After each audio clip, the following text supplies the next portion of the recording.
বিশ্ববাজারে জ্বালানি তেলের দাম কিছুটা কমেছে। মঙ্গলবার সকালে ব্রেন্ট ক্রুড তেলের দাম ব্যারেল প্রতি ২৭ সেন্ট কমে $৭১.৮৭ নেমেছে।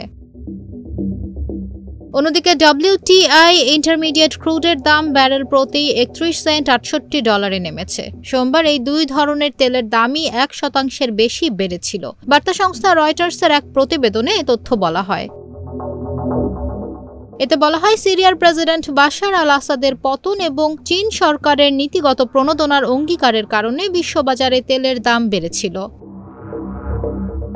রাজনৈতিক উত্তেজনা ও সিরিয়া সরকার পতনের কারণে তেলের মূল্য বৃদ্ধির ঝুঁকি তৈরি হয়েছে। এছাড়া চীন বিশ্বের বৃহত্তম তেল আমদানিকারক দেশ। চীন সরকার অর্থনীতিতে গতি আনতে মুদ্রানীতিতে আরও শিথিলতা আনবে এমন ইঙ্গিত দিয়েছেন বিশ্লেষকেরা। ফলে চীনের মতো দেশে অর্থনৈতিক প্রবৃদ্ধি ত্বরান্বিত হলে তেলের চাহিদা বাড়বে, সেই আশাবাদ থেকে তেলের দাম বেড়েছে।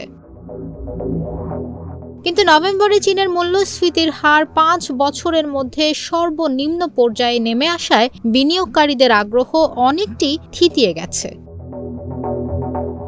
মূল্যস্ফীতির হার কমলেও বিশ্লেষকেরা বলছেন, দাম কমে যাওয়ার কারণে এখন তেল কেনার সুবর্ণ সময়। পূর্বাভাস অনুযায়ী তেলের দাম ব্যারেল প্রতি $৭২.৫০ পর্যন্ত উঠবে। তবে সবকিছু নির্ভর করবে আন্তর্জাতিক পরিস্থিতির ওপর।